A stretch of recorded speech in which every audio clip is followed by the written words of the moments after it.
Bienvenidos a Deuces Wild Bitches! Well, hello there, my esteemed co-host. Thrill. I was there last night. LFGSD. That stands for Let's Fucking Go San Diego, in case you needed me to spell out the acronym. Somehow or another, I knew what acronym that was, and I wanted to comment on very nicely done with your Detroit Tiger jersey you're featuring today. Yeah, that was huge, man. AJ Hinch getting over on his old team. But right now, we got the bases loaded. Manny Machado up, driven down the line.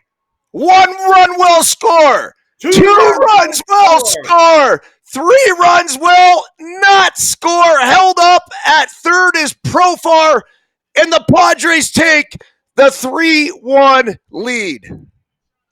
3-1. 2-run lead, Jack. 2-run lead. I love bases juiced and 2 outs. That's a freaking great time to hit because the pressure's not on you. Pressure's on him. Because if he doesn't make a good pitch, then you're able to drive in a few runs. But then if he doesn't throw the ball out over the plate, then you walk and you still get a run. So it's a really a good situation to hit. Well, Thrill, that place is fucking electric, man. I mean, Yep. It was as loud as I've seen a baseball stadium in a very long time. Now, to compare it to Candlestick Park in 1989 when I was sitting in section 62, when you came up with the bases loaded and 2 outs, nothing will ever compare to that shit. Yeah, well, put it this way. You know, we're in the second inning here in San Diego. We were in the 8th inning in Candlestick, so a little different story. But hey, look, that's the big thing that you need, and that's the one thing that the Gigantes had problems with this year was getting that clutch base hit that kind of breaks the game open. And right now, we got the man, Mr. Merrill, up here at the plate. You know, he's a kid that you and I talked about this first year in the big leagues, and he's had a hell of a year, and he fit perfect right in the middle of this lineup, and he's protecting Manny Machado. Yeah, Merrill, potential rookie of the year. Fried steps off. Machado at second. It was a situation, Thrill. Last night, I felt like San Diego was going to win that game. Atlanta was decimated with their pitching staff. Jackson Merrill driven deep to center field. Back it goes.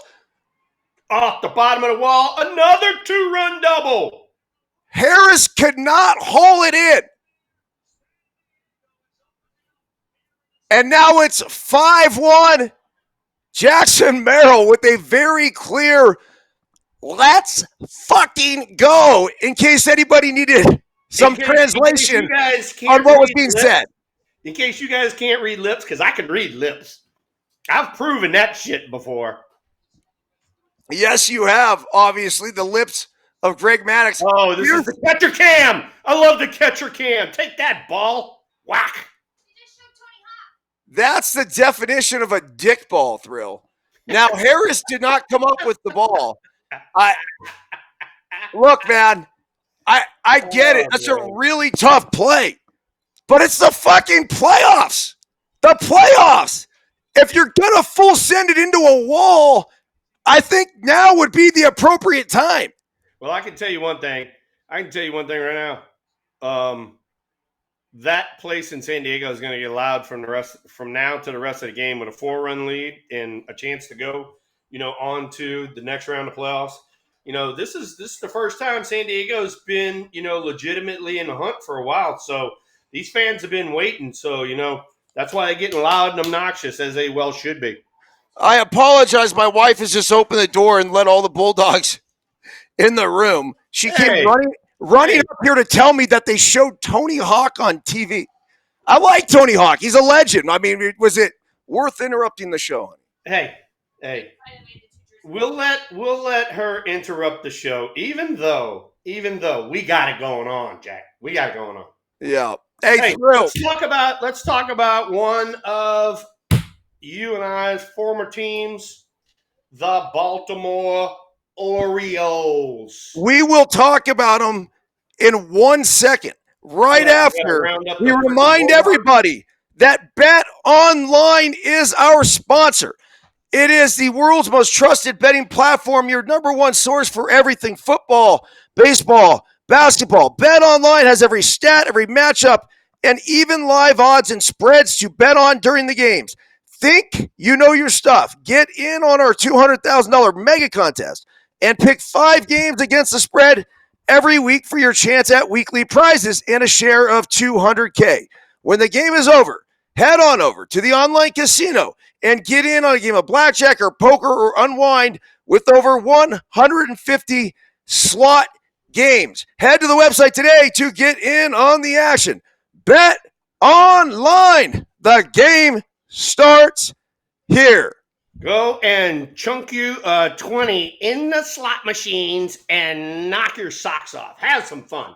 I love it, Thrill, always with the stack of cash. And don't forget our other sponsor here. Oh, we got another sponsor. Yes, this is a caffeinated pouch. So I used to chew Copenhagen back in the day. Was able to quit it. It was one of the most difficult things I've ever done in my entire life. And then for the most part, for all these years, I've filled my mouth fetish with, it could be a piece of gum, it could be a mint, a lot of times those vitamin C cough drop things I would just suck on. But I have now found my new favorite thing. This is the Zen Citrus, 40 milligrams of caffeine, about the same as a cup of coffee, and you just stick it in here. Like I'm firing in a dip, and Thrill, it gives you a little jolt of love. That is so you. That is so you. That fits absolutely perfect in your personality right there. And my lip, too. So, hey, yeah, let's go over it. We got a boatload of shit to talk about tonight. Good Lord Almighty. All right, let's start here, okay? Because one of our new guys, believe it or not, Joe in Reno, just brought it up about Pete Rose. All right, you know, I sent the picture out to everybody that you know, we've talked about it before. All right, that this is the best quiz in baseball. If you get 200 hits a year, you'd have to have 21 straight years of 200 hits, and you're still shy of Pete Rose's record. So, first off, that's never going to be beaten. That's first off. Second off, Pete Rose should be in the Hall of Fame. We let fucking druggies and steroids and everything else in the game. This guy is the best that ever was at getting a base hit. Let him in the Hall of Fame. He's dead now, you idiots. Y'all finally killed his ass. Now let him in the Hall of Fame because he's the best that's ever been. Thrill, I could not agree with you more. It is an absolute fucking crime that Pete Rose is not in the Hall of Fame. You got that right, Jack. He had to die before we even, again, think about letting him in once again. And look at that picture, dude. How about that one? I love that one. And I think why I love it so much is that, Pete in his latter years, so the past couple of years, has been looking ill. And I don't know what was going on, but obviously he had something and he wasn't healthy. And so to see that picture last night that you sent me, like, dude, he was probably fucking 40 years old in that picture. Oh, hell yeah. Right? It was at the end of his career because he was player manager back then. And, unbelievable. But, I mean, I saw him in Vegas. And then, believe it or not, my wife saw him in Vegas too. And she said he wasn't looking good either. So, but, yeah. So, Charlie Hustle, rest in peace. Love you. You're the best that's ever was at finding a way to get a base hit. You're the best that's ever was at freaking staying focused. And you got 1 hit. You got 2. Then you got 2. You got 3. You got 3. You got 4. All right. Nobody has that focus that Charlie Hustle has. And that's why he's the best. He should be in the Hall of Fame. So, Thrill, the one opportunity that I had to talk to Pete for an extended period of time, he really hammered home the fact that he never gave away a fucking pitch. No, Not and one. that is the thing that you probably, as a hitter, and then you as a hitter, we appreciate that. He never gave away at bats. That's like Barry Bonds when he was chasing, the home run record and all that sort of stuff. He never gave away at bats. He never swung at bad pitches. He had that focus, that laser focus. Same thing with Pete, and unbelievable. So, Yeah, you know what, Thrill? The thing about him, and this is what I loved so much about Pete, was the fact that he was a ball player and he never came out of ball player character. And so when I did have that opportunity to sit down and talk with him, I went and introduced myself, and it was like, hey, Pete, Eric Byrnes, I play for the Oakland A's. Yeah. And he kind of dismissed it a little bit. And then all of a sudden, he's like, oh, wait, hold on a second. Are you that Barnes kid?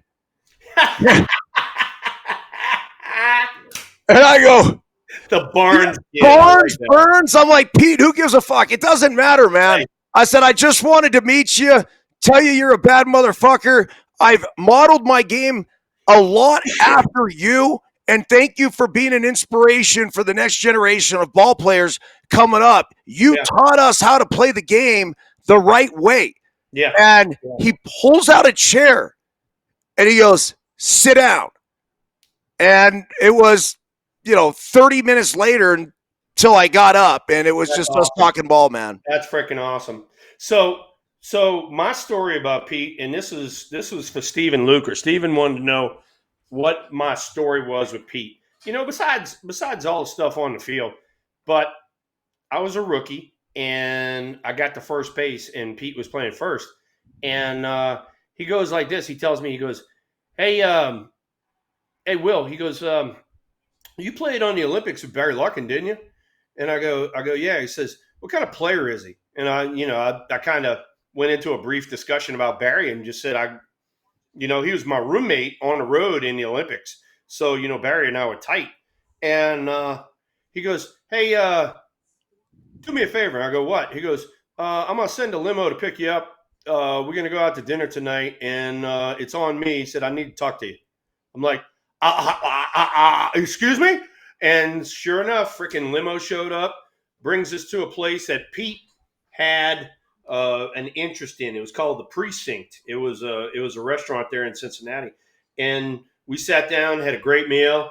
He talked about Barry, and like I said, he was player manager and all that sort of stuff. And they were talking about maybe bringing Barry up. And I don't know when exactly Barry Larkin got to the big leagues, but later on, Barry said, hey, did you have a big talk with Pete? And I go, yeah, I did. He goes, man, thanks so much. So that kind of led to Barry getting called up.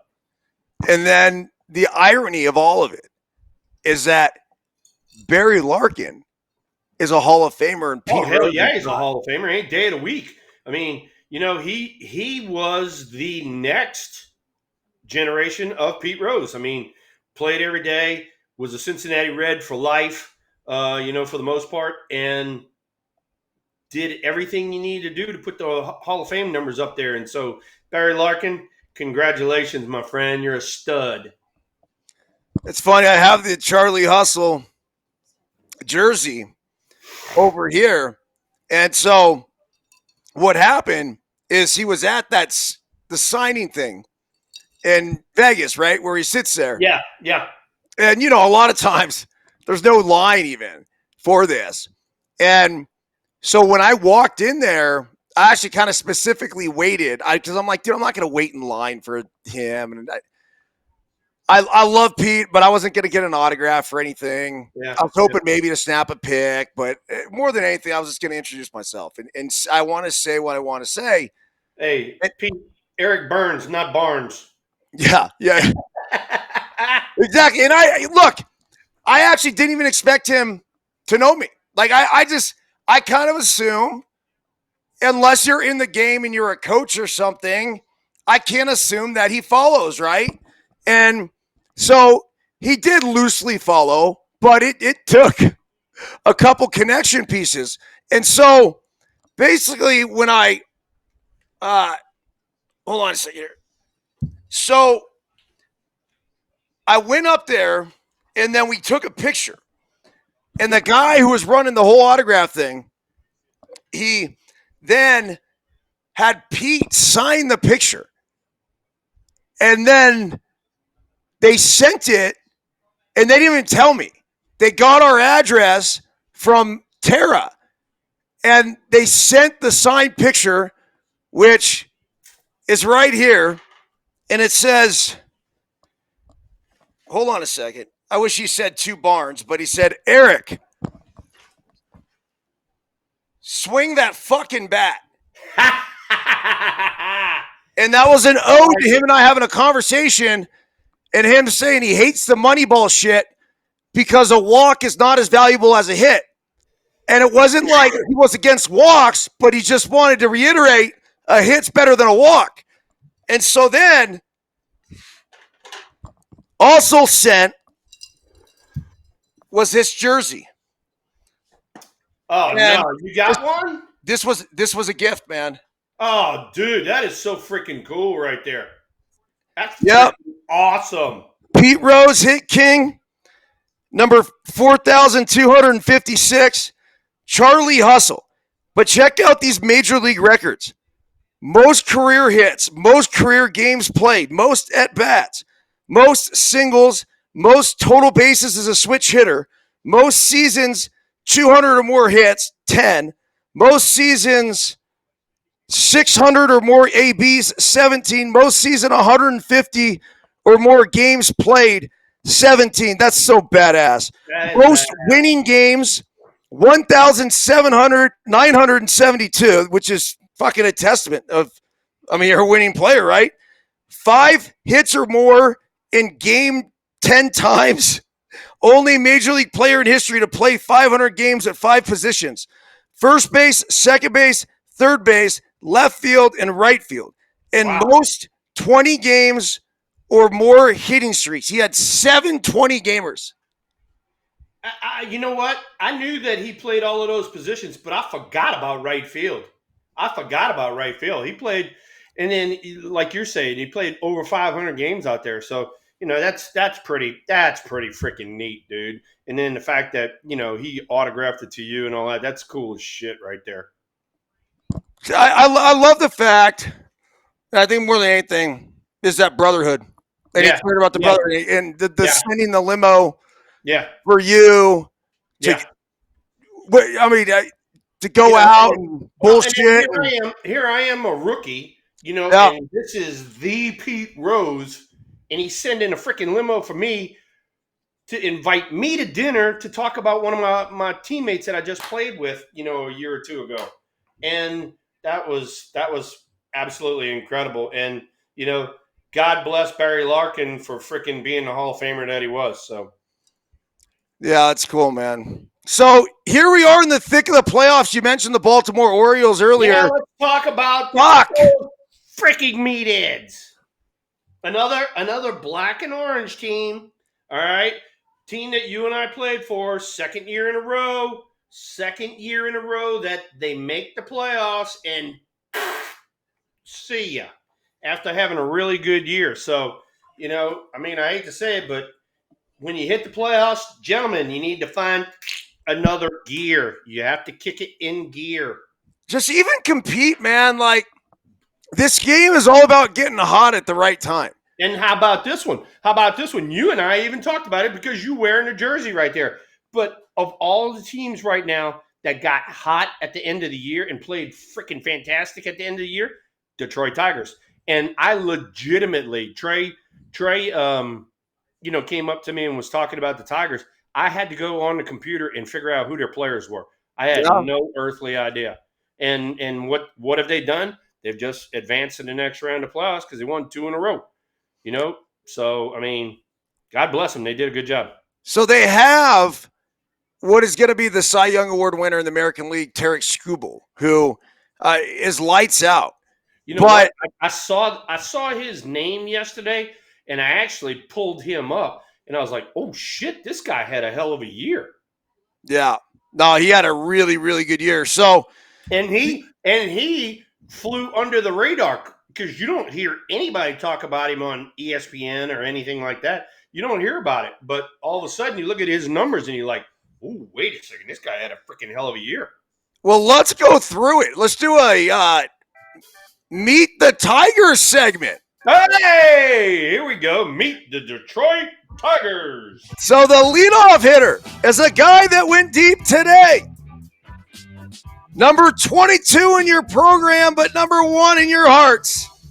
The center fielder, Parker Meadows. Parker Meadows. Then we had hitting second. 6'5", 205-pound 24-year-old. So he's a gangly outfielder. All right. Yep. Hitting second was 27-year-old Kerry Carpenter. Don't know a ton about Kerry, but he hit 284 on the season, 18 homers, a 932 OPS. So one of the guys that they called up and was lights out for the Detroit Tigers. The next guy hitting third, Matt Vierling. Vierling on the season. Ready for this? 257, 16 homers, 57 RBIs. So kind of this solid production up and down the lineup so far. You then had Riley Green. Green that was their big first-round draft choice a few years ago. Yes, 24-year-old, 6'3", 200-pound left-hander. Hit 267, 262 with 24 homers, 827 OPS, which is, again, solid, but no superstars. The next guy, Colt Keith, Thrill, 260, 13 homers, 61 RBIs. Nice. And on top of that, that's his first year in the major leagues. He's a rookie. Hitting next was Spencer Torkelson, the former number 1 pick out of ASU. Yeah, number one pick in the whole draft. Bay Area kid who got called up. Geez, I mean, he was in the big leagues, got sent down, called back up, finished pretty strong. 219, 10 homers, 37 RBIs. But I'd love to see his numbers after he got called up. Yeah. You know, again, like this is a guy that's starting to come into his own. Right. So then it was Zach McKinstry. Let's see here. Shortstop, 29 years old. He's a former 33rd round pick of the Dodgers, so he's come a long way. Yeah, from Toledo, Ohio. Went to Central Michigan. There you go, Joel Thompson, up in your area up that way. So, okay, the next is Trey Sweeney.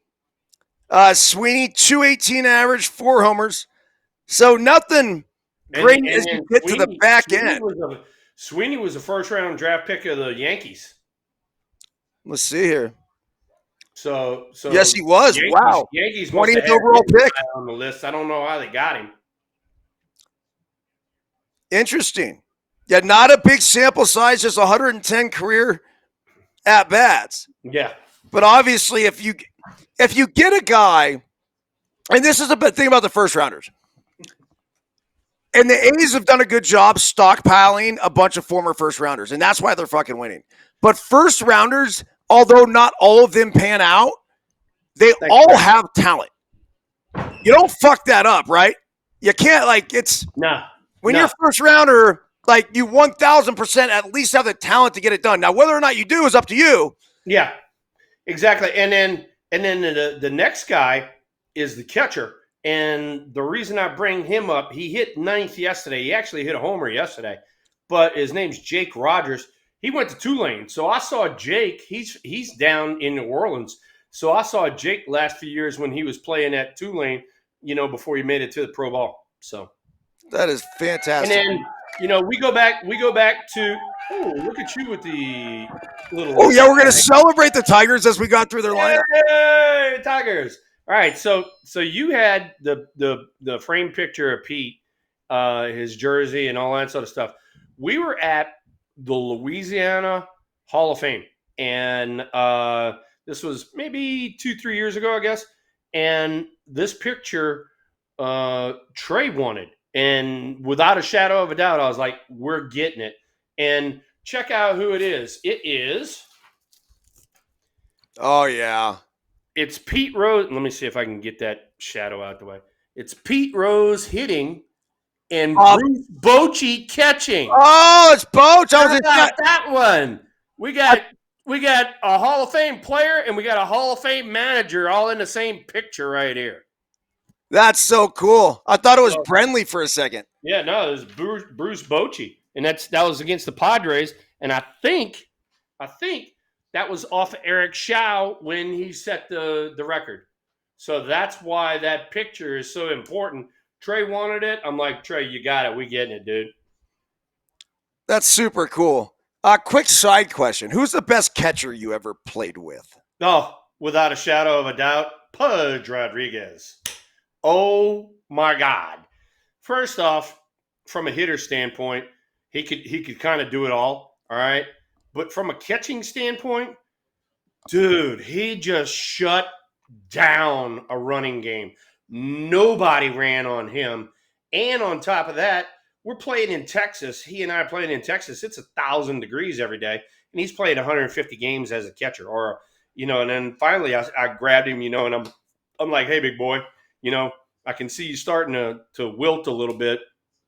Take a day or two off, Nobody's going to think any less of you. I said, you're the freaking stud. I said, but you can't catch 150 when it's 1,000 degrees. I mean, he was doing day games, night games, day games. I mean, he was doing it all, and just unbelievable. And as far as throwing goes, people think Pat Bailey can throw. Fuck, Pat Bailey ain't a gnat on freaking Pudge's ass. Pudge threw a freaking laser every time down to second base, and it was within 2 or 3 feet of the bag. I mean, it was right there. So tip my cap to that Hall of Famer that I played with as well. So as a base stealer,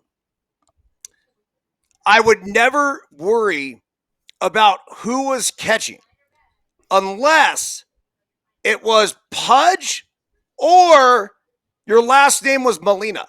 Oh, God, yes. Yeah. Yeah, that was it. That's another one, yeah. I did not give a fuck who was catching unless it was Pudge or the Molinas. They were so good. All of them. So good. Unbelievable. At controlling the running game. Unbelievable. And here's one for you. So he was a former teammate, was Darryl Hamilton. And then Darryl leaves us, and I forget where Darryl went. And he gets a base knock. He gets on first base, and he goes, hey, I'm not going to let Pudge pick me off. And I go, because, Pudge would throw down to first base all the time. I had to put picks on because I was like, dude, you're not going to throw down to first unless I put a pick on, right? So Hambone gets down to first base. By the way, rest in peace, Darryl. I know. He gets down to first base, and he says, I ain't letting Pudge pick me off. And I looked at Pudge, and I put the pick on, right? We picked him off the next freaking pitch. Down at first base, dropped the slap tag on him, and I go, you're out, motherfucker, see ya. I love Hambone, by the way. Pudge pick him off. That's so good. Hambone and I were tight, man. We hung out in New York together when he was at MLB Network, and it's a tragic story for people who don't know. He was fucking murdered. It's a bad story. It's a domestic violence, and she wound up killing him, and not a good situation. But Hambone, as far as a player goes, he was a really solid outfielder. He was our leadoff hitter. I said the same thing to him that I said to Brett Butler. You go, we go. And he took that to heart. He was a big part of some of our playoff teams. So, Hambone, you're sorely missed, my friend. Yeah, man. Certainly. You bring up these teammates like that, and he was my teammate at MLB Network. Yeah, no, exactly. Always have my back, man. Like always and him were like that. You and him were like that. Yeah. Oh. So, all right, Thrill. So Guys, where we are now. We got a Tara Byrnes sighting. Hello. Well, thank you, honey, for joining. Yeah. I think it's a first time in a number of weeks. She wants to. It's funny how she comes out when her Padres are up 5-1. Hey, look. I am not reading too much into it. Tara's awesome. So. Well, she's a fair weather DEUCES Wilder, man. Hey, she worked for the Padres. We're giving her a break here, Jack. Calm down. She was a member of the Pod Squad, and that's okay. But the Pod Squad. She took care of Freddie Fryer and all of them. Oh no, she was a backup mascot. Let's not forget that. Backup mascot. Oh my God, Tara! How the hell did you get in that suit? Oh, dude! I mean, what a great job, the backup mascot. Hey, how about this one? If you knew, all right, now she's married to you, but back in the day when she was single, how about if you knew that Tara was in that suit? You'd have probably chased her all over the stadium, huh? Yeah, but that's probably the last thing you think is that Miss California is walking around as the backup flyer. Exactly. Yeah, Miss California is walking around in a fryer suit. You're like, yeah, right. Dude, it's almost like that could have been a reality TV show where she goes around the stadium as the fryer all game, right? And she got the kids tugging at her and this and that or whatever. And then she goes to take her suit off at the end, and she hops out in a string bikini. And how about the fact that you got all the kids that are probably hugging on her the whole freaking game, right? And then all of a sudden she jumps out in a string bikini, and all of a sudden all the guys in the audience are like, "Oh, Thrill." We're freaking sick. Sorry, Tara. Yeah, but man, you have your daughters in pageants too. Exactly. Oh, we're human beings, and that's why we had daughters. We deserved it. Stage, Tara's been there because she did all that stuff. She's up on stage in the freaking bikinis with the freaking 6-inch heels, and I'm like, oh my God, what is wrong with this picture? It's badass, though, man. You know that. I mean, it's competing too. Oh yeah, it is competing. And on top of that, all right. And I know this happened to Tara because it definitely has happened to Ella. But it kind of brings them out of their shell. They got to do the interviews, and it gives them a big self-confidence when they're up on stage like that and all that.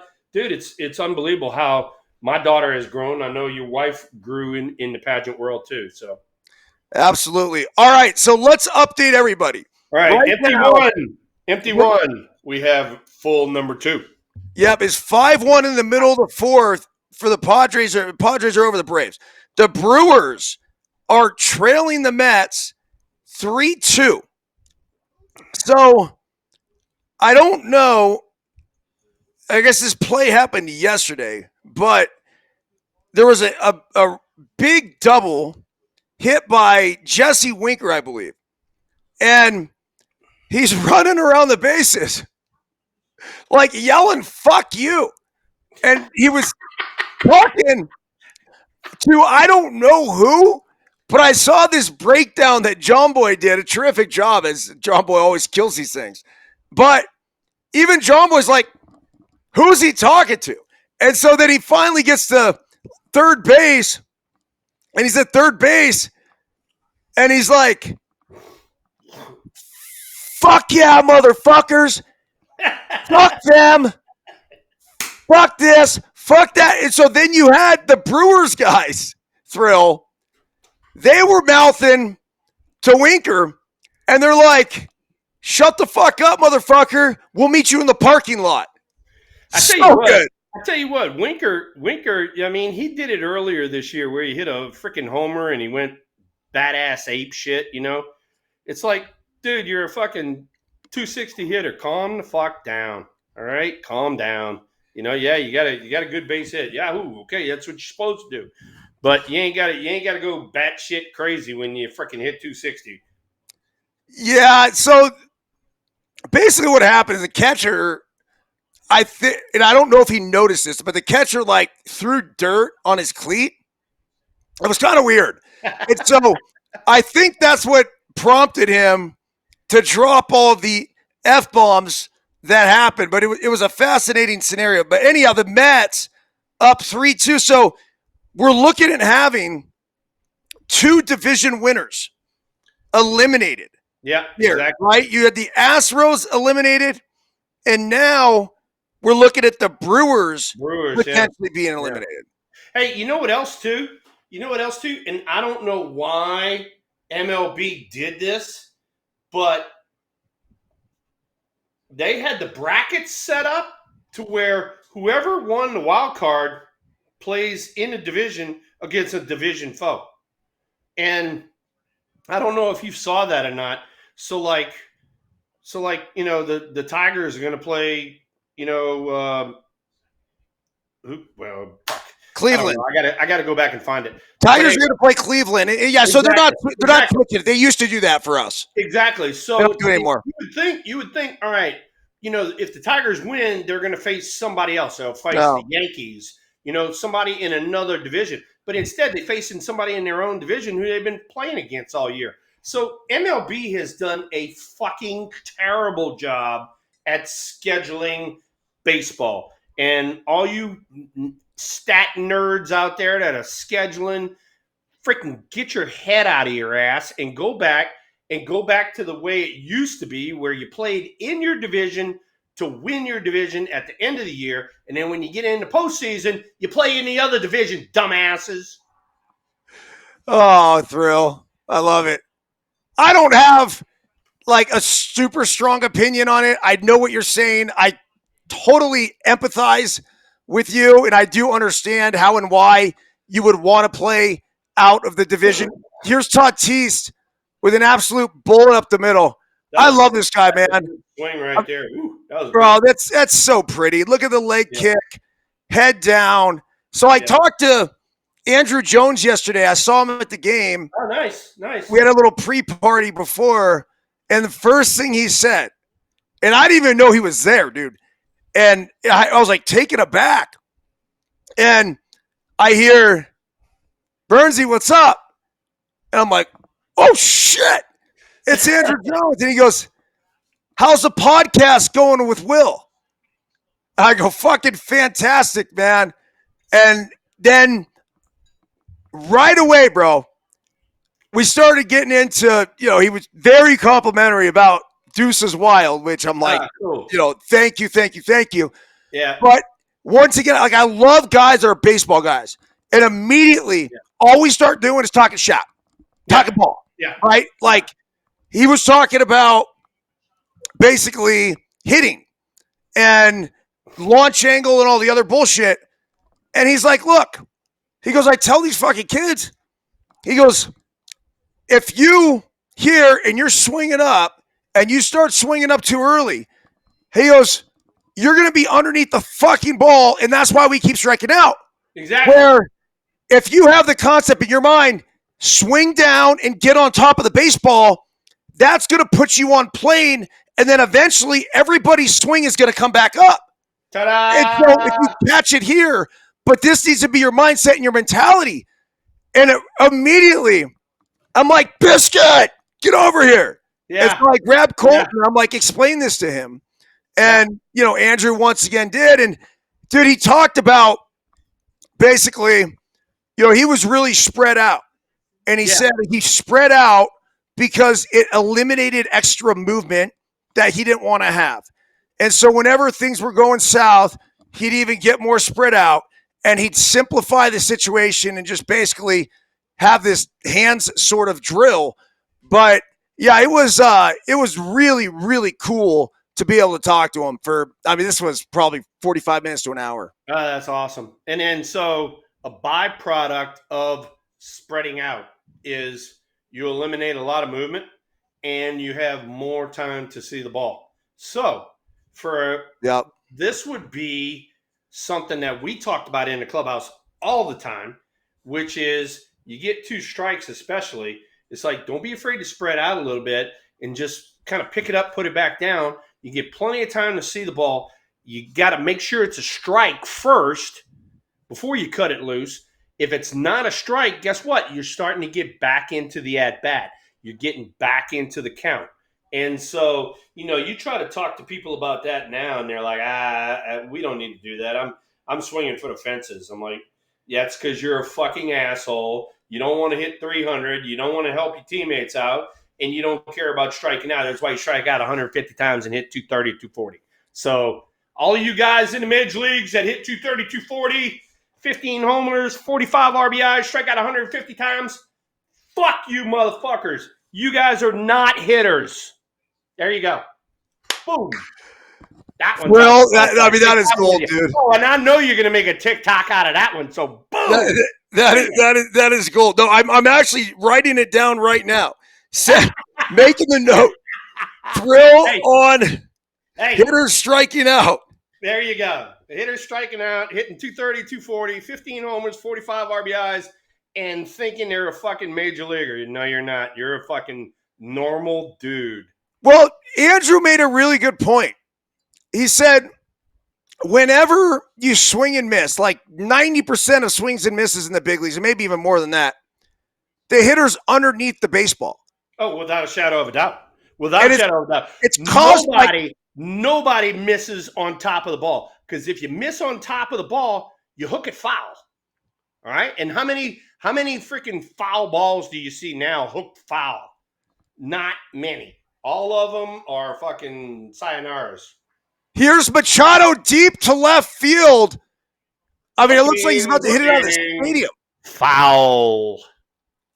That ball was hooked foul just as we were talking about it. Hey, while we're discussing where we're gonna go here, nobody has mentioned the fact that the San Francisco Giants have had a little leadership change. That's not a little one, Bill. It's a big one. Our chat room people, how could you guys not fire that one at me already? So, Thrill, let's go there. Farhan Zaidi relieved of his duties. Buster Posey named president of baseball operations. Your thoughts? My thoughts. Oh, my God. My thoughts. All right. This is what I told everybody last year when Kapler got sayonara at the end of the year. All right. If you're in the major leagues, you are paid to win. You are not paid to lose. The San Francisco Giants and the historical franchise that we have are made to win. When you lose 5 out of 6 years, finish below 500, guess what? You're setting your ass up to be fucking fired. That's just the way it is. That's flat out baseball, all right? So now Buster steps in. Buster is a consummate winner. Buster knows what to do, what pieces to put together, and go from there. So, look, there was a change last year. The same old happened again this year. And so now they replaced the guy that's in charge, and they're saying, we want to do something completely different. Yeah. And it's going to be interesting to see how this plays out. Some people may be worried about Buster Posey because he lacks experience, but you just got to surround him with the right people. And I imagine Buster and the rest of the ownership team are going to put the right guys in place. Now, Farhan was the one guy that I heard that was relieved of his duties. I haven't heard about any more changes. So I imagine I haven't heard about any more changes either, but I'm gonna find out. I'm actually on Monday. I'm going down to Scottsdale, Arizona, and I'm gonna be working with Bryce Eldridge in the fall league. I got to work with him around first base, so I'll be doing that. And while I'm down there, I will get caught up on all of the comings and goings of the San Francisco Giants. But let me just tell you this, all right? I'm not going to beat on Farhan that bad, okay? But, all right, he had his fingers in everything, especially analytics. That's first off. And second off was he made out the lineup. All right. Bob Melvin would want this guy in the lineup. He'd want that guy in the lineup. Farhan would trump him. So, guess what? You set yourself up because that's Melvin's job. That's the same thing that happened, with Bochy. Bochy would put a lineup in and, we need to scratch this guy. We need to scratch that guy.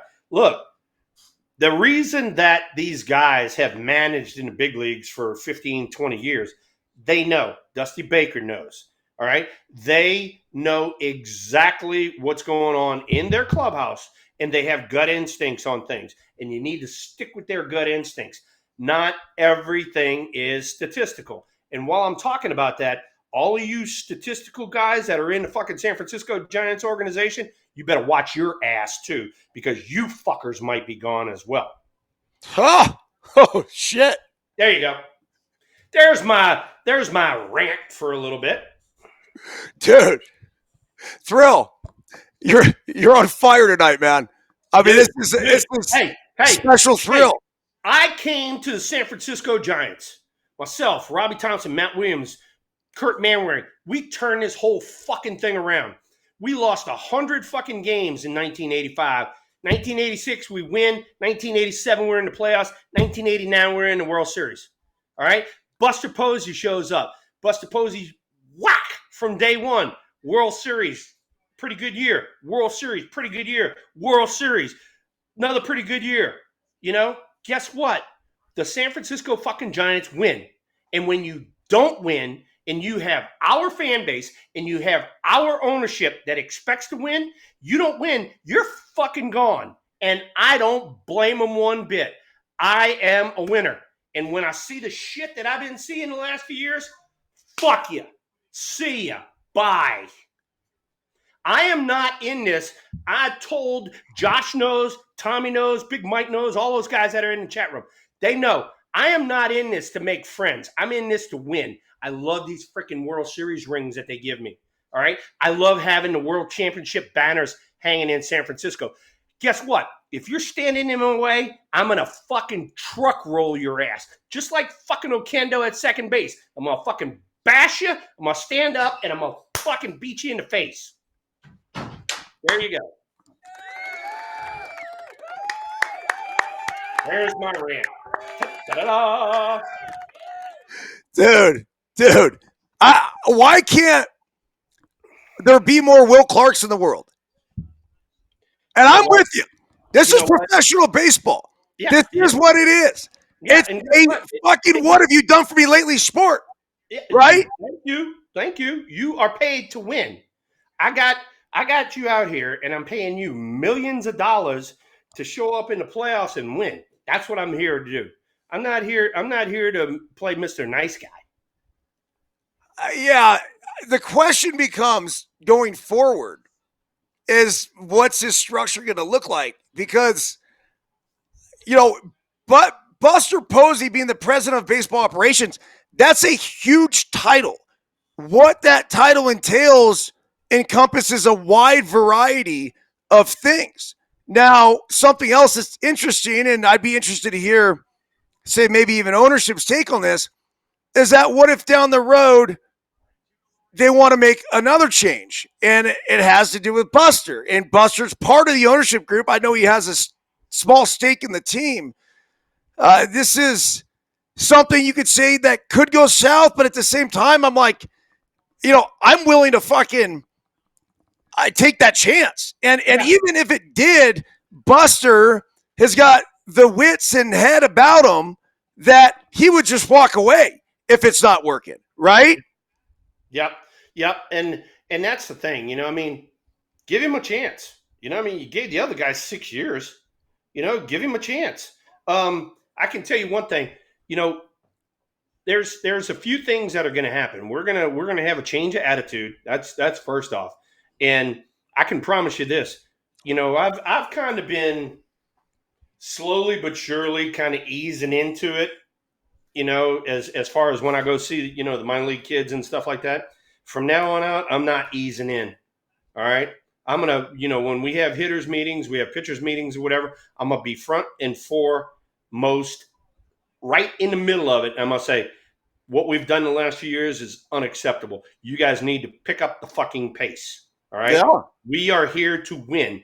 This team is here to win. That team's here to win. That team's here to win. All right. And so we are going to stress what the hell the San Francisco Giants need to do. And guess what? Here's the big picture, boys. When you guys win, you all move. So if you're in A ball and you win, all of you guys go to Double A. If you're in Double A and you win, you go to Triple A. All right. This is what happens in pro sports. So that's the message. And I'm tired of losing. I'm tired of losing. And I'm tired of seeing bad baseball. I promise you that. Next year, Josh and I have talked about this. Tommy and I have talked about this. Next year, I'm going to light into some guys next time I see some bad baseball. Well, I think these guys need to be held accountable. Without a shadow of doubt. Without a shadow of doubt. Created a generation of weenies. And it's not okay. Hey, look. It's like we try to coddle them over and over and over again, and fuck that, man. It's not getting you anywhere. You and I have talked about it. I mean, they babyfied the sport. It starts from the top down. The fucking commissioner, he babyfied the sport, changing all these stupid rules and all that. And so now, people are legitimately rewarded, like we talked about a minute ago. 15 homers, 230, 45 RBIs. Here, let's pay him $8 million. What? 245 with 15 and 45. That got you sent down when I played. Yeah. I mean, we're just got to – I think it's a matter – and I like what Detroit's doing with their lineup, right? Like, you look up and down Detroit's lineup, it's solid. Yeah. It'd be nice to get that one superstar in there, but it's about winning with the right guys. And it's about winning with depth. And, this past weekend through, I actually had the championship belt around here somewhere. If Tara, you could so kindly bring it up. But we took down this 19-team tournament in Huntington Beach. Huge, huge tournament. And we had 12 kids. And we almost never carry 12 kids. But we had 12 kids that are just legit. And top to bottom, like I could have hit the guy hitting 12th. I could have hit him first. And the guy hitting first, I could have hit 12th. And we just kept coming at you. And it was one guy after the next, after the next. Now, we had one guy, I think, that's a little bit above everybody else on a talent perspective right now because he's a little bit more mature, whatever. But other than him, like, dude, everyone's really similar. And that is fucking what gets it done. I agree. So, hey, your wife is in the chat room asking about weenies. Oh, jeez. I mean, she obviously started dipping into grandma's cough syrup a little early. Oh, Jesus. I'm loving it. All I got to do is get you going. It's so fun. Jeez. Hey, so seriously. I mean, we have talked about a lot of crap today, right? And you guys just heard the rant that I just went on, all right? That was the thrill flipping the switch, all right? That was the thrill being game mode and, hey, I'm tired of this. We're going to kick somebody's ass. I'm tired of losing, okay? And why is it that I can flip that switch, but yet the guys that play every day don't flip that switch? And that is the thing that we need to get to. We need, and Buster even addressed it in his press conference, we need a guy that the fans can relate to that are like, we love that fucking guy, especially a Matt Chapman, okay? You and I talked about it when he signed the deal. It's like, we needed him, okay? Another guy, too, and I wish he was actually more vocal, is Logan Webb. I think Logan Webb's a stud. He needs to be more vocal in that clubhouse, and he needs to fucking hey, we're winning. Period. I don't want to hear nothing about, oh, my rotation isn't doing this and it's not doing that. Get the fucking guy out. That's all I care about. Yeah. And so guess what? When we were back in the day, this is the shit we talked about. This is exactly what we talked about. And so guess what? We need to get back to that. The game hasn't changed. The game has not changed at all. It's still the same game. All right. Let's get the focus better because the focus is not there right now. Yeah, dude. Jackson Merrill, by the way, another double. Another nuke double, 5-2. I mean, that actually makes hitting look a little easy. It's not that easy, right? I like that. He's got the nice, easy, pick it up, put him down type of thing. I like that a lot. That's not the leg kick. That's just a pick him up, put him down. Yeah. And then the Mets and Brewers are 3-3 in the bottom of the 8th right now. Oh, really? Yep. We got all kinds of action. We got action. All right, let's see what happened here. Oh, your boy, the youngster over there in Milwaukee, Chourio. Jackson Chourio. He went deep in the 1st, and he went deep in the 8th to tie it up. 20 years old. The guy can't even drink in the champagne celebration. He's in the major leagues and freaking setting the world on fire. Nice job, Jackson. Thrill, I know San Diego was one of your favorite towns to play in.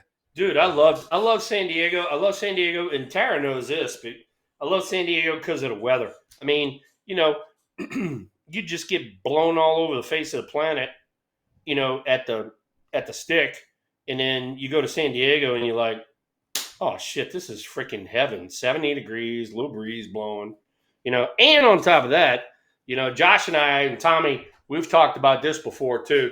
San Diego didn't have a good pitching staff, so I used to love going in there because I'm going to get 6 or 8 hits in a 3-game set. How did the ball fly at Jack Murphy? It was awesome. Ball flew well. If you caught one in Jack Murphy, it went a pretty damn good ways.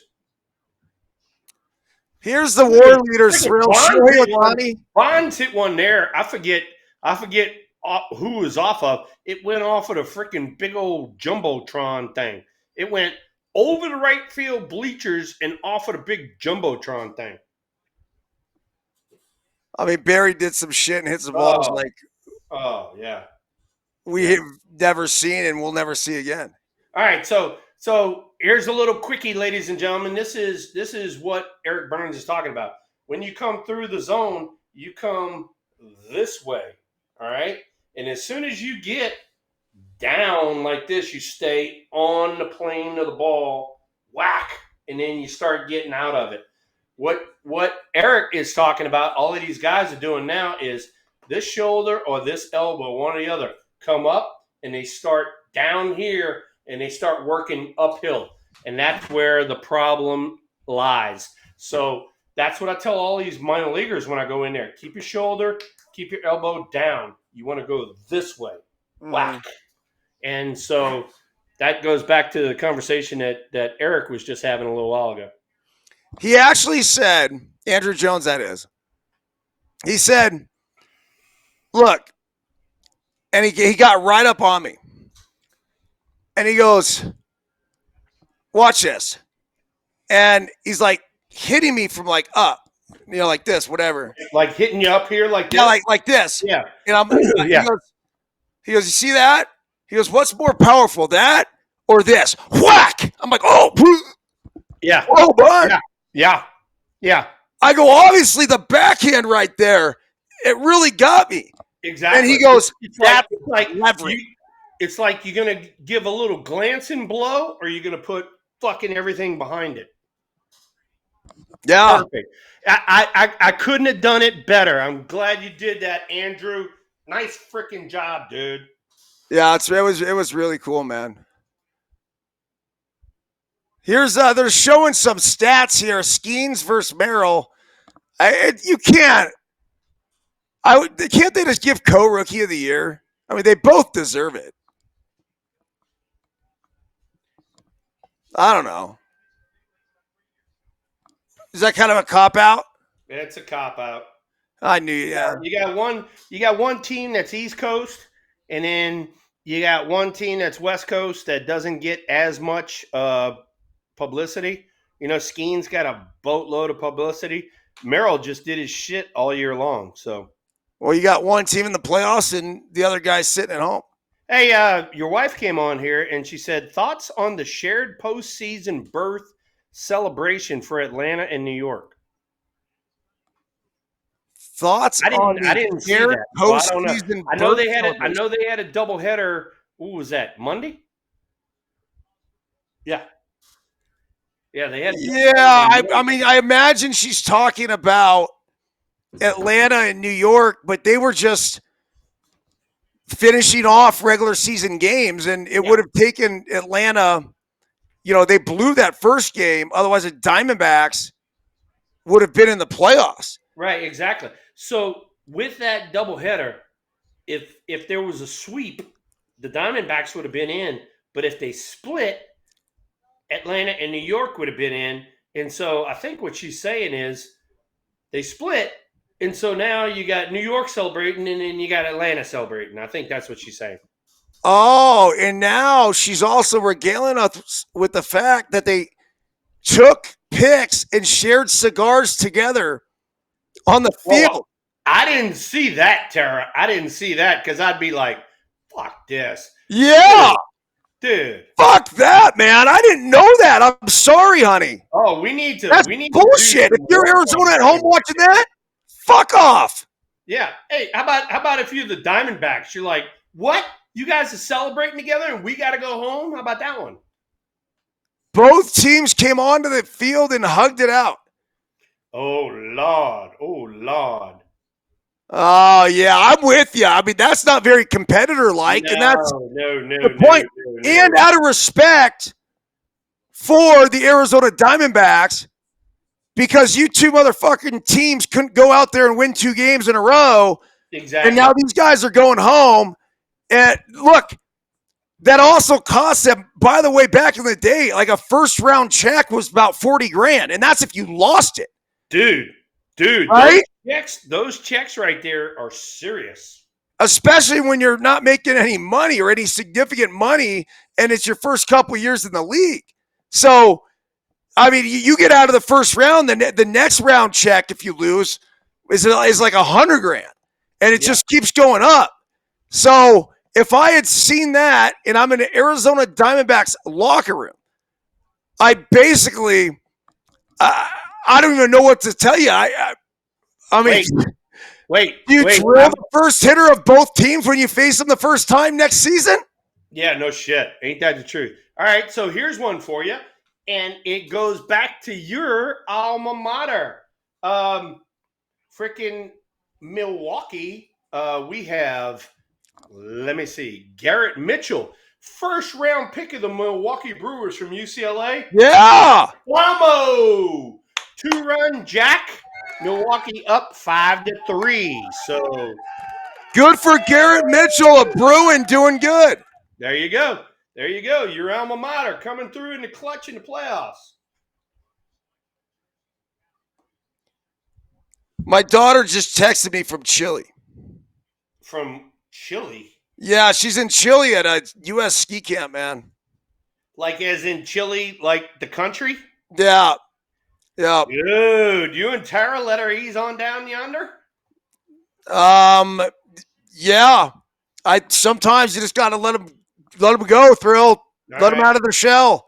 All right. Great opportunity to, it's an invite-only camp, and some of the best skiers in the world. It's a cool opportunity. Like as in snow ski? Yeah. Oh, yes, it's their winter down there right now. Get it. Hey, tell her to freaking get going downhill pretty quick and watch out for her knees. There you go. That's from Uncle Will. I'm sending it to her right now. Yeah. Tell her Uncle Will says go fast downhill and watch out for your knees. Oh, and Let me know when they decide to put steering wheels on the skis. Then I will go ahead and I'll do that sport. But in the meantime, pass. Have you ever driven race cars? I could see you doing that. I have been in a race car, but I was not driving. And the dude had me this far from the freaking wall going 200 and something miles an hour. And I was like, this is fucking amazing. This guy is a true pro. So the Brewers take the lead. It's still 5-2 right here in San Diego. I mean, it looks like the Padres with their bullpen that's been lights out up until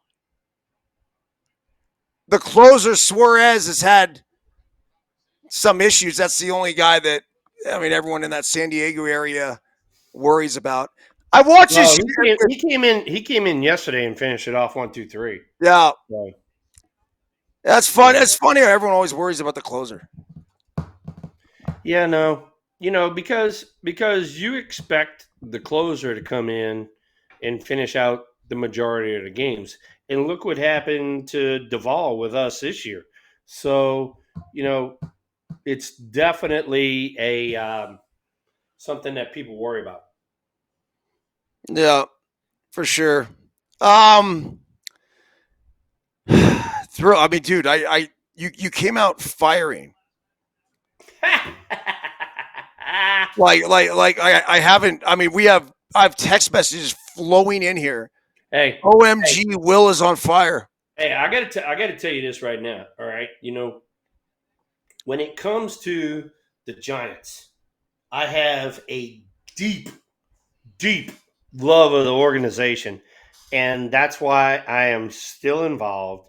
That's why I still go down to spring training. I go to the minor leagues. I go to these places to help these kids out because I want them to become major leaguers and I want them to win and help the San Francisco Giants win. When I got to San Francisco, and that's what we talking about before. When I got to San Francisco Giants had lost 100 games. I had never lost in my life. And on top of that, till this day, I've only been a part of one losing team, and that was the 94 Texas Rangers. When we went on strike, we were below 500, but we were winning the Western Division. That shows you how bad the Western Division was back then. All right? I hate freaking losing. I hate it. And if I'm associated with losers, it bodes bad on me. Guess what? I am going to affect you in a positive direction. When you're around me, we're going to win. We're going to kick somebody's ass. We're going to do it the right way. And when you get them down, you don't let them up. When you get them down, you freaking step on their throat and you beat them some more. There you go. Yeah. That is what is called competition, ladies and gentlemen. That's how I grew up. That's how my dad beat the shit out of me in pool the whole time growing up. I had to earn it from him. When I got to Mississippi State, when I got to Jesuit, when I got to Mississippi State, when I got to the San Francisco Giants, I am here to win. I'm not here to freaking fuck around. I'm here to win. I am going to do my thing, and then all of you guys, you're going to fucking jump on board. Here we go. Let's go, boys, because we are going to win. And the San Francisco Giants are going to win from here on out. If Buster Posey's in charge, he ain't going to take no shit either. If nothing else, Thrill, you got to do everything you can to put yourself in position to win. And when you're not winning, you got to make a fucking change. Boom. That's it. Boom. If you're not getting the job done, someone else is going to. And it doesn't matter who it is. You made it so freaking simple right there, Eric.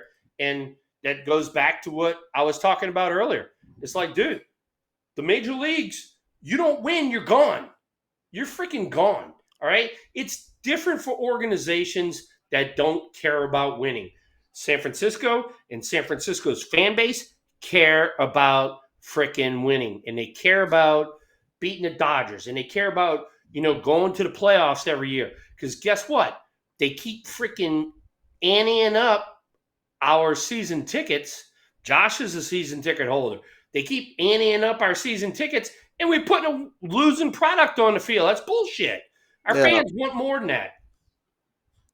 The thing I found interesting, Thrill, that you said earlier, and I didn't know this, but Farhan would basically send down the lineup of here's the guys that he wanted playing that night. Huh. Marco Luciano gets called up to the major leagues at the end of the year, which he should not have been called up, first and foremost. All right? He gets called up, and what do? They put him at second base. He has not played second base this whole year, first off, and he's only played maybe 20 games in his minor league career at second base, but yet you call him up to the major leagues and you put him at second base and you wonder why he goes out there and makes 3 errors in 2 games or 4 errors in 2 games at second base. Dude, this guy's shitting in his pants. He don't know what the fuck he's doing. He goes out for a freaking cutoff and relay with Heliot Ramos, and Heliot throws the ball exactly where he's supposed to throw, and freaking Luciano's 40 feet offline because he doesn't know where he's going. Yeah. He's never played that position. Well, You don't do shit like that. Here's Machado right here. I mean, this guy is so complex, dude. I don't even know where to start with him. Check out this play at third. Oh. Dives from his ass. They get him at second. Cronenworth back over to first. But I watched Machado, and, dude, he hit a ball last night. It was a ground ball. And I swear to you, it took him 8 seconds to get to first base. It was fucking embarrassing. It was so bad, yet here he is, diving, making a sick play, throwing from the seat of his pants, comes up clutch with the big double earlier. There's certain elements of his game I really appreciate, and I really like, and I really want to root for. And then I see him fucking dog it on just some basic shit that, in my humble opinion, is disrespectful to the game. I get it. And I don't need 110% down the line. I honestly don't. I need a decent pace. Don't fucking embarrass yourself or our team. Does that make sense? Right. Well, anyhow. Hey, the Brewers wound up winning, so series is tied. Now it goes back to New York. No, they got one more in Milwaukee. So all the games are in Milwaukee. Same thing in San Diego, too. What now? All the games, same spot. Wait.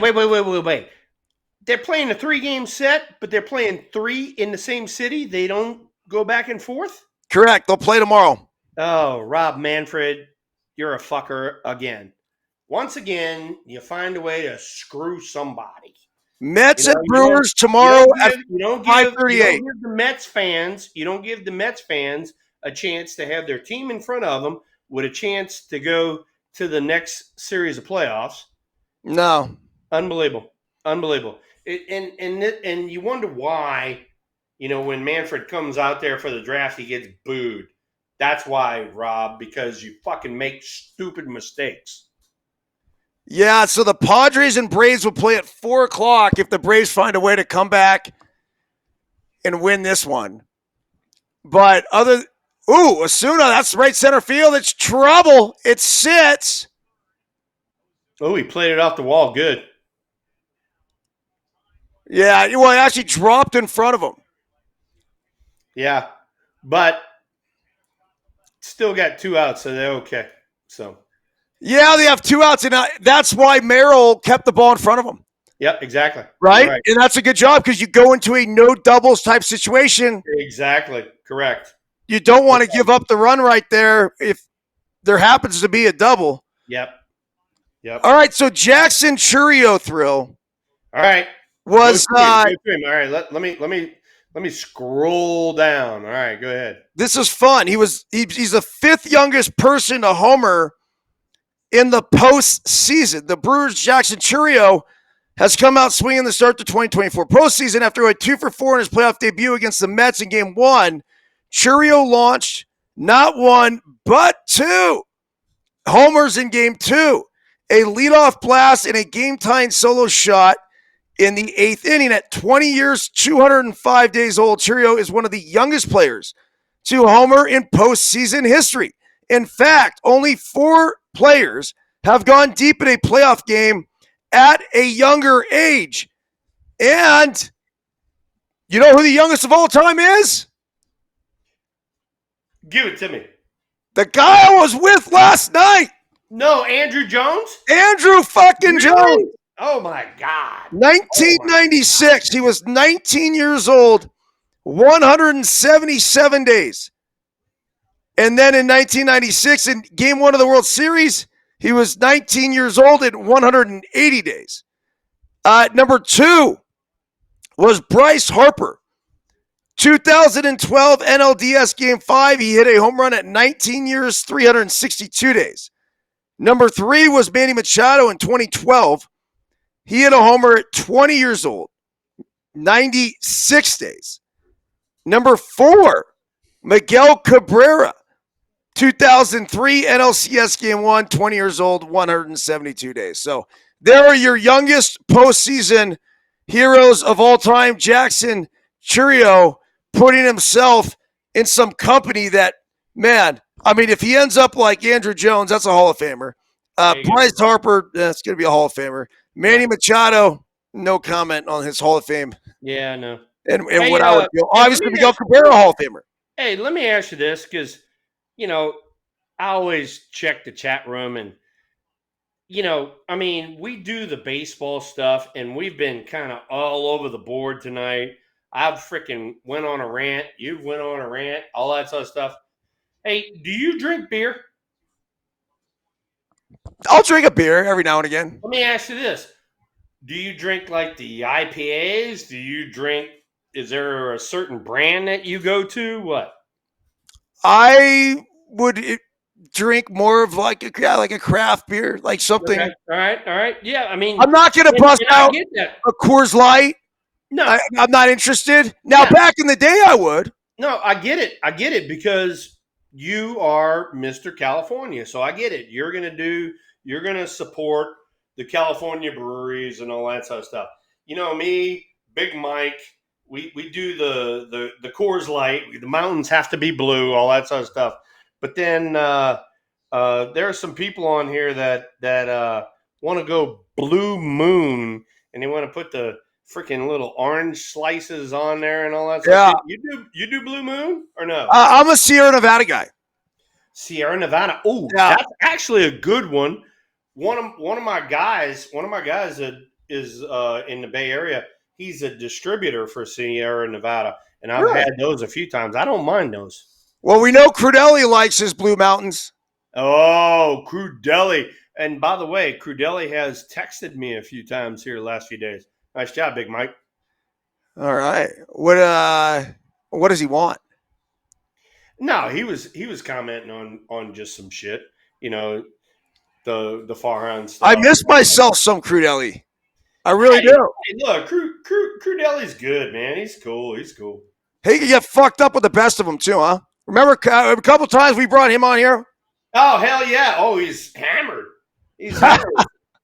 So, hey, how's the glove breaking in since you broke it out right there? The glove's great. And by the way, Brody Crudelli, let's give him some love. Yeah. We got Brody on the show. All right, what we got? Brody killed it last year as a freshman at Sarah High School where Barry Bonds went and Tom Brady went. So, yeah, he did a fantastic job on the freshman team there last year.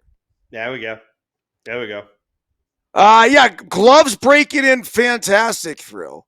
And I just opened you got it going on, bro. You got it going on, man.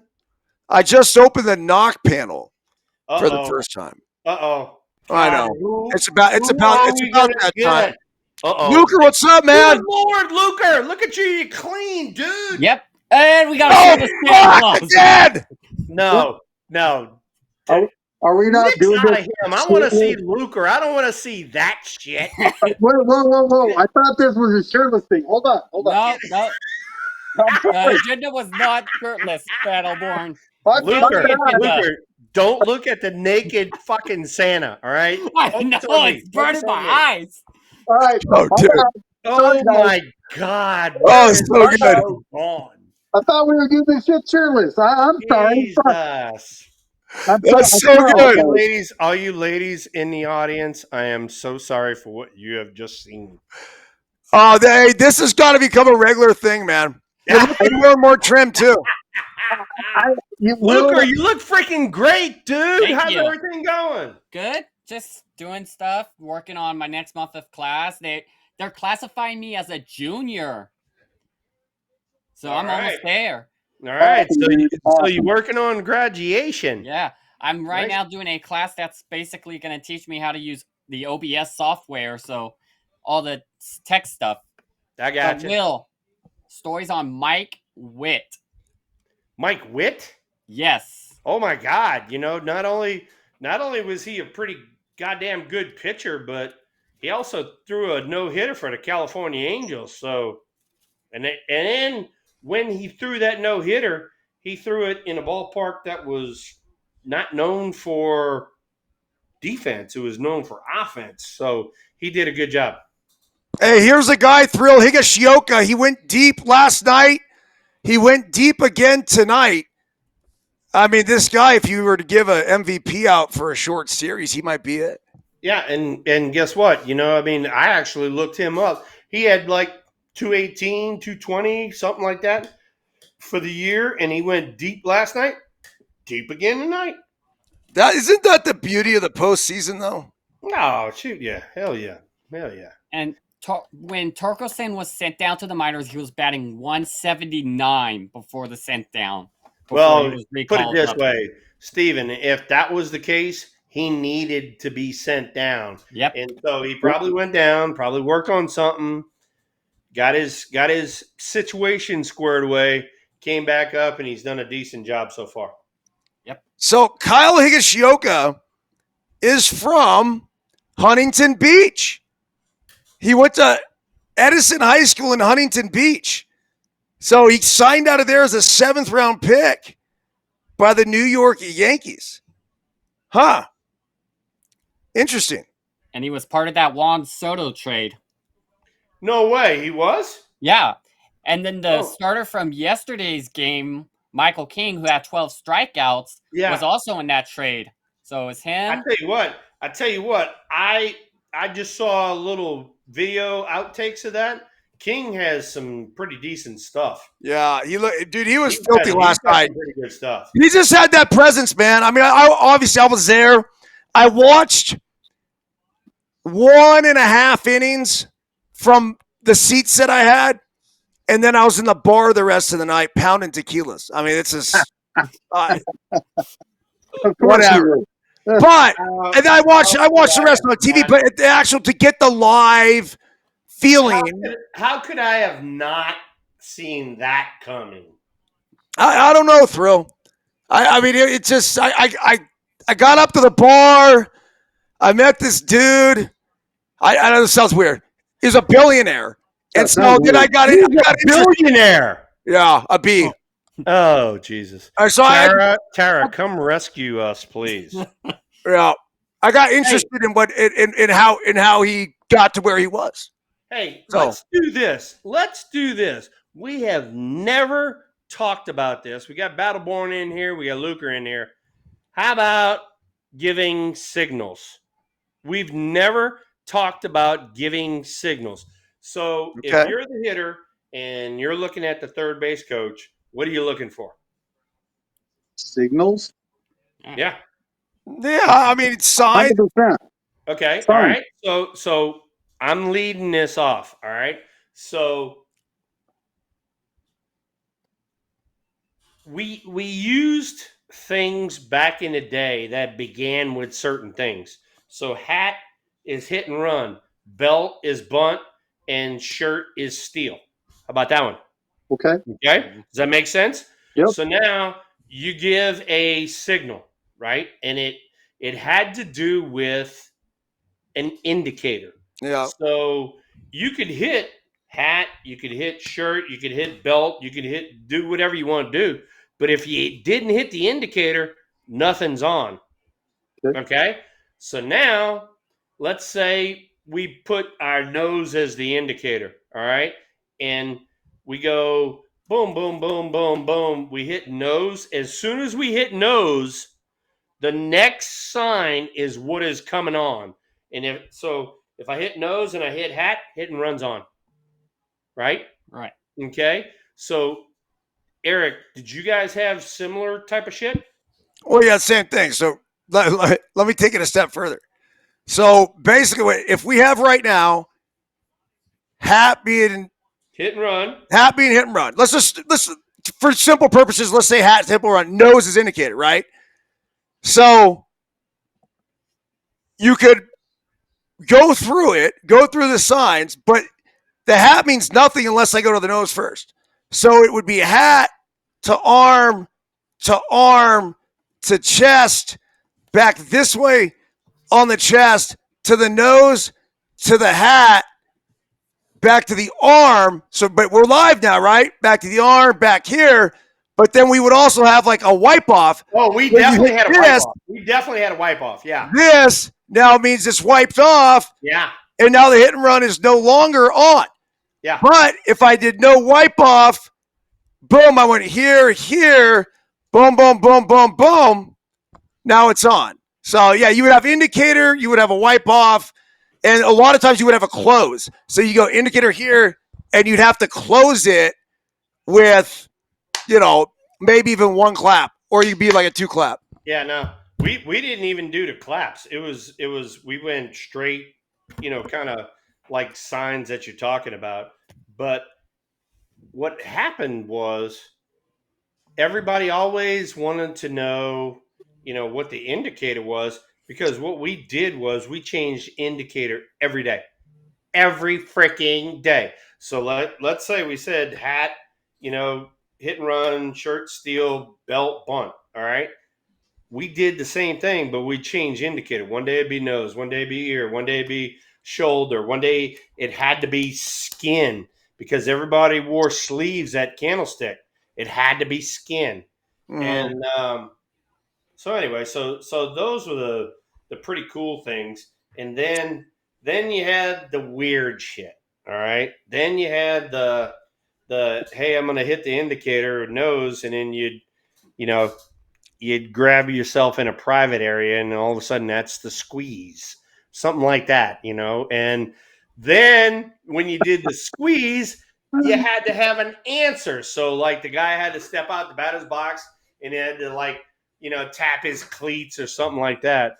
And so I'm on third base one day, and they give the squeeze to Corey Schneider. Corey Schneider was one of my Olympic teammates, love him to death, but he had no idea what the signs were. And so they give him the squeeze, and he never answers. So he never backed out the batter's box and hit his spikes, right? And so I tell the third base coach, I said, he's got no idea what the signs are right now. I said, I'm not going. He goes, you got to go. I go, no. So I'm at third base. I call timeout. Timeout! And sure enough, they give us timeout. And I said, you get it from Roger again and give it to Corey again. So sure enough, they go through the set of signs, all that sort of shit. He grabs his privates, whatever it might be. Corey does not respond again. I go, that motherfucker has no idea what's on right now. I said, so I am not going down there, right? Yep. And on top of that, Corey Schneider was a dead pull right-handed hitter. So if I go down there and he misses a sign, I'm dead, because he's going to hook something right at me. I'll be goddamn if I do not go down there. I didn't go. I stayed at third base. The next pitch, he hooks a freaking missile right over the top of the third base coach, and boom, down he goes, right? And I walked up to him, and I'm looking down at him, and I go, you see, I'd have been dead. Instead, your ass is on the ground. So I said he didn't get the sign because he's a moron. Yeah, dude, Look, with LTP, man, we got signs, and you know what it is? Get a lead, get a jump, go. And the other one is the must steal is as soon as the pitcher throws home, steal. You got it? Good. Go. Go. That's it. I got to get on out of here, but Dudeness. What's the smell-o-vision? Tara, what's the smell-o-vision? yeah, what is for smell-o-vision, honey? She said it was Mexican casserole. I'm very earlier. hungry right now. Mexican Look at that. casserole. We're drinking wine. Hey. Yes, I am. I'm out of Jack Daniels, so I got to re-Annie. Huh? This Luker. was a good show, by the way. Bro, Thrill, this is one of your best. Good show. This is honestly one of your best shows you've ever had. I mean, I knew this was coming in because we had a lot of shit we had to talk about, and then we got off on the Giants stuff, and I went on my little rant and tirade. I love it. Thank you for putting up with me on that one. Tara told me last night, Thrill. I said, we were going to the Padre game. Like, I can't do the show. I've done my equipment. Like, I'm at the Padre game too. It's right in the middle of it. We can't do it. She was so upset. She couldn't believe it. She's like, no, you have to do the show. You have to. I'm like, honey, experience first. We're taking Biscuit. This is his first playoff game. It's pretty cool. Well, sure enough, thankfully you were able to readjust and we're able to do tonight. But yes, hey, so much shit to talk about. We were able to readjust tonight, but we got 16 people in the chat room. Joe's a new guy that showed up, man. Thank you, Joe, for coming on board. Welcome, and everybody's had a great time tonight, and tonight wound up being one of our better shows because we had so much content to talk about.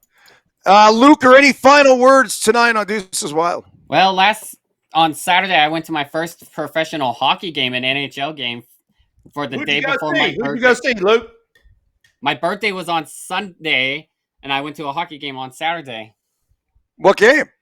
The Kings and Ducks game. Nice. Ooh. Nice. Look at you, Luke. Happy birthday, by the way. Happy birthday, buddy. How old now, Luke? How old? I am 27. Holy shit, man. Look at you, Luke. Dude, why do I remember your 24th birthday? You're actually a year younger than Trey. Trey's 28, so you're a year younger than Trey. Because I've been here for that many years. Yeah, there you go. Tells you. There you go. Hey, Luke, next week, just letting you know, I am going to be in Arizona with our fall ball team. And so I'm going to not do the show next week, but then we'll do it in 2 weeks. Perfect. I can't wait to hear that. Get the Bryce Eldridge report. Yeah, I'm going to do Bryce Eldridge. Plus, we got another guy there. His name's Bo Davidson. And this kid was doing real well, but he's been hurt like 2 or 3 times this year. And so they're sending him down here to get him at bats. So okay. Luker. Mm-hmm. Final thing for you, buddy. See ya! I mean, that was easy. Uh-oh. Battleboard. We haven't even let you talk yet tonight. Well, we haven't let him talk because he was fucking naked when he came on. No, I thought we were doing this shit shirtless. I'm sorry, guys. I love it. Dude, you can't change now. Now every time you come on, you got to fucking come on without a shirt. Oh, my God. That's your thing. Please don't. Please don't. You know what? Will, right, the only one should be shirtless is Mr. 3% body fat right there, right? Turns Us out, guys that got 25% body fat, we're not fucking doing that shit. Hey, I'm at 20% body fat, and it's shedding. So I'm gonna keep doing this shit. I'm just saying. Just saying. Yeah. I loved last week. I love that. Yeah, dude. I was wanting to do this shirtless again tonight. Will, I love it. We'll get you shirtless one day. No. Dude, did you see the clip that Henry made? Oh fuck yeah, dude. Yeah. So good. That was epic. That was epic. One of these days, I'd like to go live with you guys before I'm fucking drunk. I'm a little bit more articulate when I'm not fucking hammered, but Just saying. So back to these rookie of the year guys. Yeah. This is a Paul Skeens, Okay. Very cool. All Okay. right. and here's my Jackson Merrill. Which Nice. one's worth more money? The Skeens, actually, because it's out of 75. It's a numbered card. Pulled that last Saturday. Went to Let me see that Jackson Merrill one again. No, dude, I'll send this thing to you. Why is he fucking hitting right-handed? Because this is an error card. This is not even Jackson Merrill. It's some other fucking guy. It's an uncorrected error card, but it's kind of cool. I mean, shit happens. I mean, they're not perfect, but is it as cool as this card? oh, I got one of those. I have one of those. Actually, I have two of those. Yeah, no, it's not nearly as cool as that card. Is the fuck face the greatest card of all time? By far. The greatest card of the junk wax era of all time. Love it. Now we got to go back to the old school cards. There's so many fucking bitching cards. Oh, there's so many. So cards. many. Unbelievable. Yeah. Here's one for you, Battleborn, and Yep. this is for everybody in the chat room too. So back in the 80s and early 90s, that's when the baseball card industry was going crazy. And Yep. not only did you have the companies that were putting out 5, 6, 7, 8, whatever, however many sets, but then you had the pirate cards. And Yep. so, I've even had people ask me, how many cards do you have out there? And I go, it's well over 500 and probably in the 1,000 range. It's definitely in the 1,000 range. It's unbelievable. And Eric came on the scene later, and I know Eric's probably got, I don't know, 250, 300 different cards. At least. So yeah, it's unbelievable. At least. Unbelievable. I just don't like how the cards that I used to collect and spend my hard-earned allowance on working at Molina's Deli and then Chevron and fucking mowing Gil Herman's lawn. Not like that though, but I like literally like I used to mow lawns. So anyhow, I spent all this money investing into the baseball cards, and they're pretty much worth the same. Yeah. No, not necessarily. If they grade high, yeah, I have a Ricky Henderson one. I think that would grade okay. Ricky Henderson rookie. I sent one the other day to Battleborn. Josh found it in the Will Clark collectors thing. Yep. It was a freaking card that was worth like $5,000. And I sent it to Big Mike, and I go, "You got to be shitting me!" I said, "Normally my shit's worth like 5 cents." And he goes, but the new ones aren't. If they make a new vintage one, right, and then they minimize the amount that Big are Mike paid and control the market. It has to do with condition and blah blah blah blah blah all that. Yep. Was this an old one or a new one though, Thrill? No, 90. It's a 90s card. It was a Topps Finest, and that's a pretty big set. It was a 93, I think, Topps Finest. That was a PSA 10. It's $5,000. Yeah, I mean, and there are. I was like, that's cards. I don't have any cards that are like that. And then Josh comes back on, and Josh said something like, "Here's another one," and the other one was like $4,000. I'm like, "You gotta be shitting me." No, I sent you that one. Jason had been watching that one. Yeah. There are fucking monster fucking cards from the junk wax era. Both of you guys that are hugely valuable. I mean, we hunt those, we chase those. That's what we do.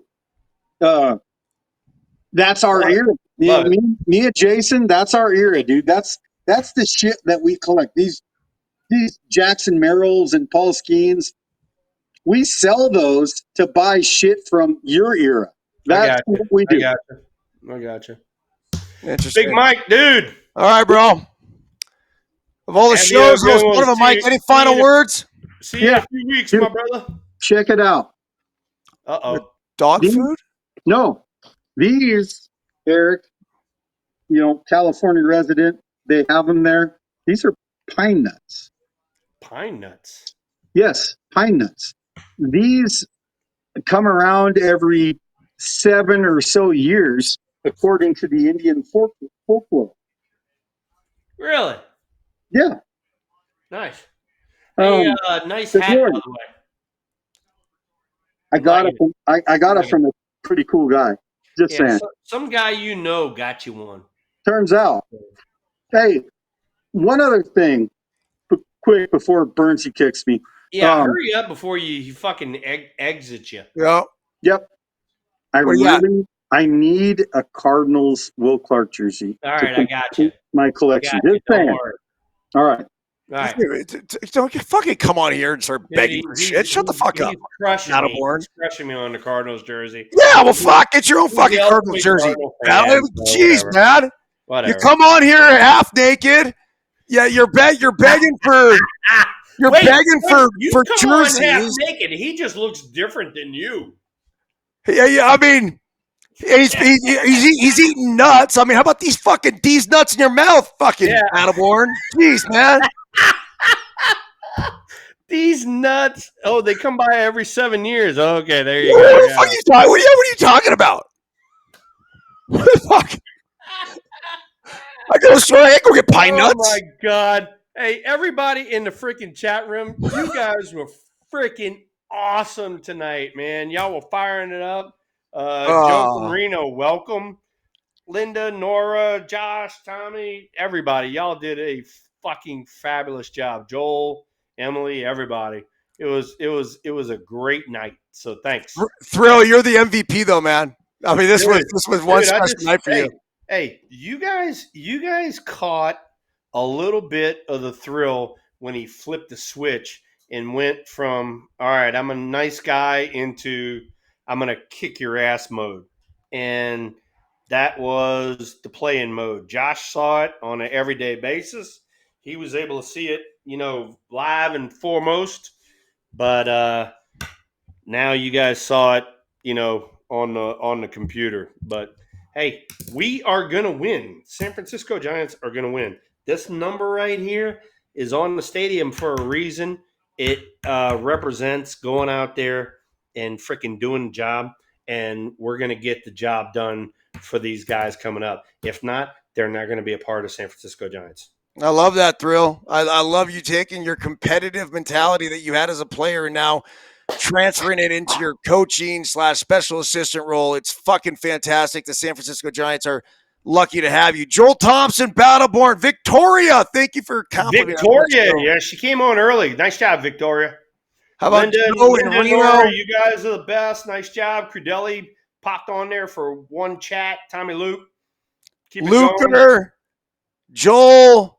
I mean, we had the and all our the birthday boy Luker. Yeah. Well, 5-2. We're gonna now go. It looks like 2 outs. Top of the eighth. Bottom of the seventh with 2 outs. So. All right, I'll be back on next week for sure, and maybe I'll be back on tomorrow morning for the Daily Hustle. Next week, certainly we'll do some variation of a Deuces Wild. We just got all these playoff games going on, so it's an awesome time to come on and just talk ball. I'm screwed because I'm gonna be down there in Arizona, and I get it, man. We got a night game, so okay. I'm gonna be on the field with the guys. But then the following week, I'm back. Love it. And we'll be able to talk about Eldridge and some of the other guys I see down there. Plus, on top of that, get caught up on all the playoffs that are happening now.